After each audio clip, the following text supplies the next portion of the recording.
முகப்பருவால நீங்க கஷ்டப்படுறீங்களா? நாம எல்லாரும் முகப்பரு பத்தி ஒரு விஷயத்த ரொம்ப காலமா நம்பிட்டு இருக்கோம்.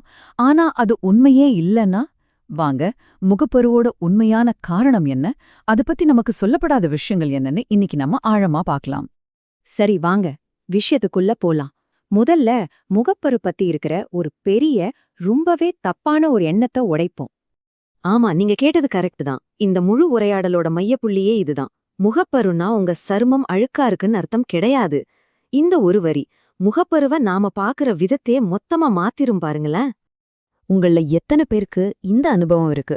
முகம் முழுக்க பரு வந்ததும் இன்னும் நல்லா தேய்ச்சி தேய்ச்சி கழுவணும்னு தோணும் இல்லையா?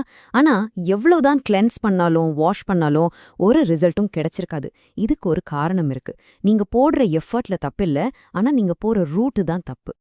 அதாவது நாம என்ன நினைக்கிறோம், முகப்பருன்னா நம்ம முகத்துல இருக்கிற அழுக்குனால வர ஒரு வெளி பிரச்சனைன்னு. ஆனா உண்மை என்ன தெரியுமா? அது நம்ம உடம்புக்கு உள்ள நடக்கிற ஒரு இன்ஃப்ளமேஷன், அதாவது அலர்ச்சியால வர்ற பிரச்சனை. இது ஒரு மிகப்பெரிய பார்வை மாற்றம்.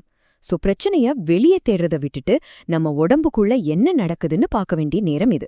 அப்போ அந்த பொய்யான கதைய இப்போ ஓரமா வச்சிடலாம். அப்போ உண்மையான வில்லன் யாரு? அதோட பேருதான் அழற்சி. இங்கிலீஷ்ல சொன்னா இன்ஃப்ளமேஷன். சரிப்பா, முகப்பரு அழுக்குனால வரலின்னா அப்புறம் உண்மையில என்னதான் நடக்குது? நம்ம உடம்புக்குள்ள அப்படி என்னதான் நடக்குது? அது எப்படி நம்ம முகத்துல பருவ வெடிக்குது? இன்ஃப்ளமேஷன் இது ரொம்ப சிம்பிளா புரிஞ்சுக்கலாம். இது உங்க உடம்போட ஒரு எமர்ஜென்சி அலாரம் மாதிரி. உள்ளுக்குள்ள ஏதோ சரியில்லைன்னு உங்களுக்கு சிக்னல் கொடுக்குது. யோசிச்சு பாருங்க, ஒரு வீட்டுக்குள்ள தீ பிடிச்சா புகை வெளியே வரும் இல்லையா? அதே மாதிரிதான் உடம்புக்குள்ள அழற்சி இருந்தா அது நம்ம தோல்ல முகப்பருவா வெளியே தெரியுது. சோ இது ஒரு நோய் இல்ல, இது ஒரு அறிகுறி. சரி, இந்த இன்ஃப்ளமேஷன் எங்கிருந்து தான் வருது? இப்போ நம்ம பார்க்க போறதுதான் இந்த முழு விஷயத்தோட முக்கியமான திருப்பம். உங்க குடலுக்கும் உங்க சருமத்துக்கும் ஒரு நேரடியான ரொம்ப ரொம்ப சக்தி வாய்ந்த ஒரு கனெக்ஷன் இருக்கு. இது ஒரு செயின் ரியாக்ஷன் மாதிரி தாங்க.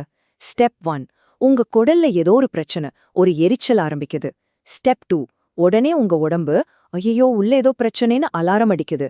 அதுதான் அந்த இன்ஃப்ளமேஷன் சிக்னல். ஃபைனல் ஸ்டெப், அந்த சிக்னல் நேரா உங்க சர்மத்துக்கு போய் அங்க அலர்ச்சிய உண்டாக்கி முகப்பருவ உருவாக்குது. பாத்தீங்களா, பிரச்சனை முகத்துல ஆரம்பிக்கல, நம்ம குடல்ல ஆரம்பிக்குது. சரி, பிரச்சனைய பத்தி நிறைய பேசிட்டோம். இப்போ சொல்யூஷன் என்னன்னு பார்க்கலாமா? கவலையே படாதீங்க, இதுக்கு ஒரு சூப்பரான வழி இருக்கு. அதுதான் அழற்சியை எதிர்த்து போராடுற பாதை. இத இப்படி யோசிச்சு பாருங்க. நாம இதுவரைக்கும் என்ன பண்ணிட்டு இருந்தோம்? கிரீமு, லோஷன், சோப்புன்னு போட்டு நம்ம சருமத்தை வெளியிலிருந்து சரி பண்ண ட்ரை பண்ணோம்.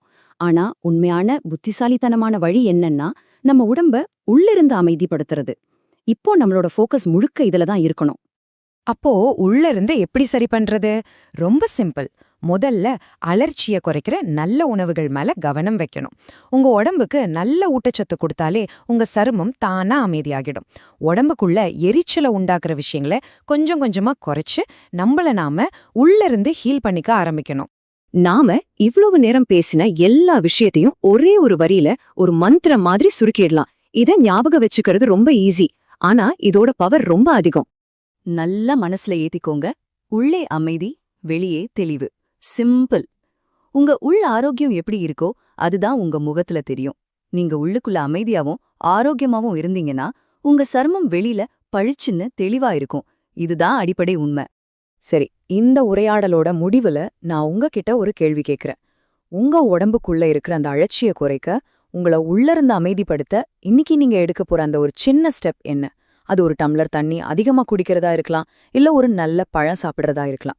சின்னதா ஒரு ஸ்டெப் எடுங்க. யோசிச்சு பாருங்க, உங்க பதில் என்ன?